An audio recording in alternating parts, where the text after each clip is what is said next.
ఈనాటి మన విశ్లేషణకు స్వాగతం. ఈరోజు మనం మన పురాణాల్లోని అత్యంత స్ఫూర్తిదాయకమైన ఆసక్తికరమైన వ్యక్తిత్వాల్లో ఒకరైన దధీచి మహర్షి గురించి మాట్లాడుకోబోతున్నాం. ముఖ్యంగా ఆయన బాల్యం, జీవిత తొలినాళ్ల గురించి లోతుగా తెలుసుకుందాం. సమాజం కోసం తన సర్వస్వం త్యాగం చేసిన ఆ గొప్ప మహర్షి అసలు మూలాలు ఎంత బలమైనవో మనమిక్కడ విశ్లేషించబోతున్నాం. ఆయన అసాధారణ జీవిత ప్రయాణం ఎలా మొదలైందో చూద్దాం. సరే, ముందుగా అసలు విషయానికి వద్దాం. ఒకసారి ఈ అద్భుతమైన వైరుధ్యాన్ని గమనించండి. ఒకవైపు ఊహకు కూడా అందనంతటి అత్యున్నతమైన విశ్వజ్ఞానం, అనంతమైన శక్తి. కాని మరోవైపు చూస్తే అడవిలో ఒక చిన్న, అత్యంత సాధారణమైన కుటీరంలో జీవనం. నిజంగా ఆశ్చర్యంగా ఉంది కదూ! చరిత్రలో ఇంతటి శక్తిమంతులున్న వ్యక్తులు ఇంతటి సరళమైన జీవితాన్ని ఎంచుకోవటం ముక్కున వేలేసుకునేలా చేస్తుంది. సరిగ్గా ఈ వైరుధ్యమే దధీచి మహర్షి జీవితాన్ని మరింత ప్రత్యేకంగా మారుస్తుంది. మొదటి విభాగం: గొప్ప ఋషివంశం.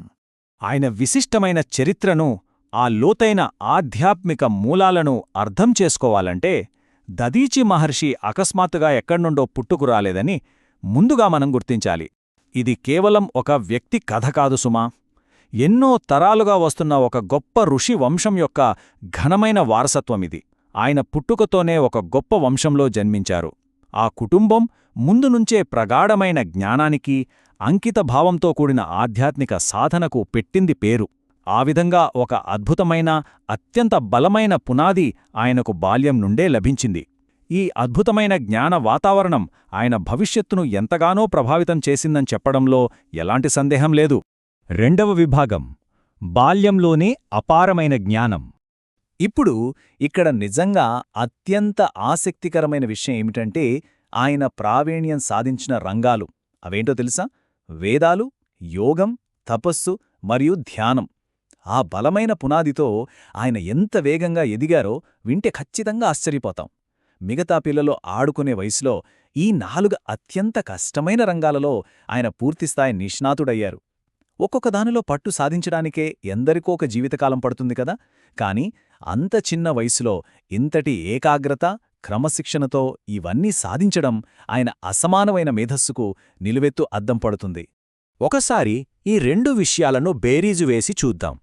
ఒక పక్క ఆయన సంపాదించిన అపారమైన విశ్వజ్ఞానం, కఠోర శ్రమతో సాధించిన బౌద్ధిక, ఆధ్యాత్మిక శక్తి. కాని మరోపక్క చూస్తే దానికి పూర్తి భిన్నంగా ఆయన దైనందిన జీవితం అత్యంత సరళమైనది. ఇంతటి జ్ఞానం, శక్తి ఉన్నవారు సాధారణంగా ఎంతో గొప్పగా, ప్రాపంచిక భోగాలతో బతకవచ్చు కదా.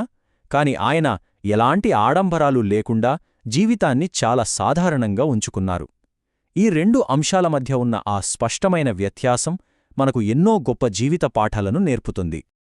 మూడవ విభాగం: ఆశ్రమ జీవితం, ప్రజాసేవ.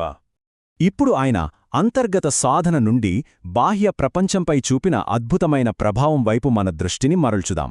తాను నేర్చుకున్న గొప్ప జ్ఞానాన్ని, శక్తిని కేవలం తన స్వార్థం కోసం కాకుండా సమాజం కోసం ఎలా ఉపయోగించారో తెలుసా? ప్రపంచంలోని సంక్లిష్టతలకు, ఎన్నో ఆకర్షణలకు ఆయన పూర్తి స్పృహతోనే దూరంగా జరిగారు. దట్టమైన అడవిలో ఒక చిన్న, ప్రశాంతమైన ఆశ్రమాన్ని నిర్మించుకున్నారు. ఈ అటవీ కుటీరం కేవలం ఆయన నివాసం కోసం మాత్రమే కాదు, సమాజానికి మేలు చేసే ఒక పవిత్రమైన సాధనా కేంద్రంగా మారిపోయింది. ఇక్కడ మనం అర్థం చేసుకోవాల్సిన అత్యంత కీలకమైన విషయమేమిటంటే ఆ మహర్షి రోజువారీ జీవితం మొత్తం 3 నిస్వార్థమైన, ప్రధానమైన సుగుణాల చుట్టే తిరుగుతూ ఉండేది.